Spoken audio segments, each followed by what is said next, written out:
All right guys, welcome back to another video. Today we're gonna be talking about the gas issues on this 2024 TBI Husqvarna TE250. Let's go ahead and just jump straight into it. All right guys, so a big complaint on these new gen TBI bikes is the fuel pickup. As you guys know, there's a ton of concerns about these bikes leaving you stranded, these bikes not picking up enough fuel. 50 hours later, I got the bike last October. 50 hours later, I've had a couple incidents that left me kind of worried that, I didn't know if I was gonna be able to make it home, back to the truck, but whatever it was. And that's due to this new gen system here, which is that fuel pickup issue. Really dumb design by the manufacturers, by KTM. You're getting a new bike, you're thinking that you're not gonna have any issues, you're gonna have a reliable bike, ready to rock. That's what I was expecting, and literally my first ride ever on this bike, just to zip around and test it out, I got stranded and it got dark on me and I was pretty much SOL. Luckily I had done my research beforehand. I had been in Facebook groups a ton throughout the time before picking up the bike, and I found that it was either a fouled plug or the fuel pickup. Luckily I didn't foul my plug, and it was literally just the fuel pickup. There was probably this much gas left in the tank. As you guys can see, this lower wing down here, it was all filled. And basically, I didn't know why my bike shut off. The gas light took a little bit to turn on, and then once that turned on, I was like, yep, it's the stupid fuel issue. I was basically just rocking it back and forth, dropping it on the side, trying to splash fuel back into this little pickup area down here. And that's basically what I had to do to maneuver it and get it back home. The main issue for these bikes is the fact that the fuel pump sits back here rather than, down into the actual wings of the, tank. Back here means that fuel has to splash up in here into this little tiny reservoir that it has up here for the bike to actually pick it up. And when you're on single track, you're not gonna have any issues there. The main issues arise when you're on, like, let's say just flat road, like a, fire road or dirt road, whatever it is. That's when those issues are gonna arise, and that's basically what happened to me. I was on some fire roads. The two times that it happened to me, pretty much the only incidents I've had. Let's just put it this way. I've done some single track, normal rides, what this bike's designed for, longer than I have riding on, let's say, like a little piece of fire road. And I didn't have issues doing the longer ride, where I had issues doing the shorter ride, but I hit fire roads. So 45 miles, single track ride, flowy, not even technical or hard. Some areas were technical and hard, but toward the end of, my fuel consumption, it was just nice and flowy, single track. Didn't have any issues, and like I said, nice and flowy, meaning that, fuel was splashing into the tank.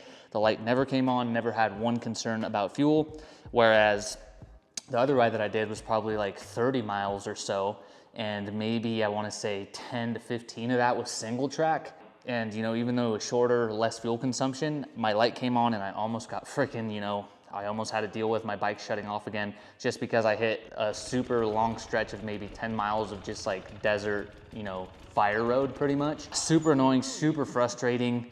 Really no other workaround other than, taking, a fuel canister with you, maybe popping it up if you can.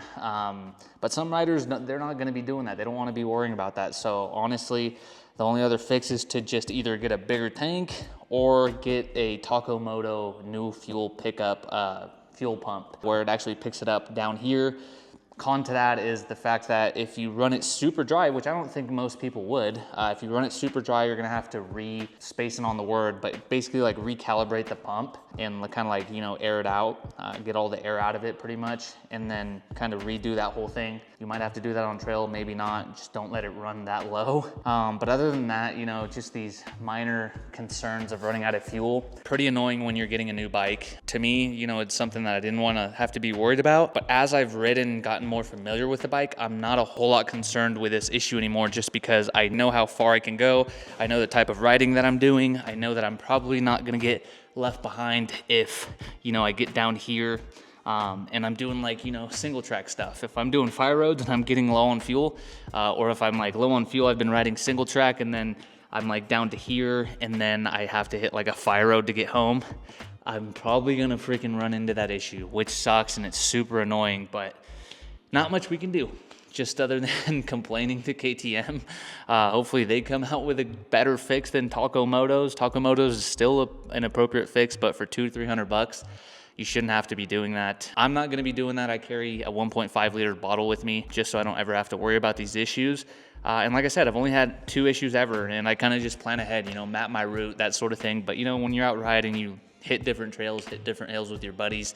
It's kind of unexpected, and you don't want to be doing all those sorts of things either. So definitely just a bummer that you're having to do this. But if you're concerned about this issue and it's a make or break for you, I personally don't think it's a crazy big deal. There are workarounds, just plan ahead. Again, it sucks that you have to do this, but to me, the performance on these new bikes is well worth it, rather than, you know, it pretty much overcomes that issue of the fuel pickup. So that's pretty much all I can think of right now. If I think of anything later, I'll, you know, start a new clip. But so far, 50 hours in, I haven't had, you know, other than two issues, very minor, but still, you know, you have that worry in the back of your head, like, am I gonna have enough gas? Am I gonna run out? I actually can't ride on Sunday with the group that I normally ride because they're gonna be doing just flat desert riding, and I know my bike does not like that at all. So I just don't even wanna be dealing with that. I don't wanna hassle those guys having to, you know, freaking siphon fuel out of their bikes, which they have a little pump, a Takomoto gas, you know, transfer pump deal. They have, you know, tow straps, but it's part of the fun, it's part of the adventure, but I just don't want to deal with that this weekend, so I'm gonna miss that ride. A couple buddies were like, dude, we need to start you a GoFundMe so you can get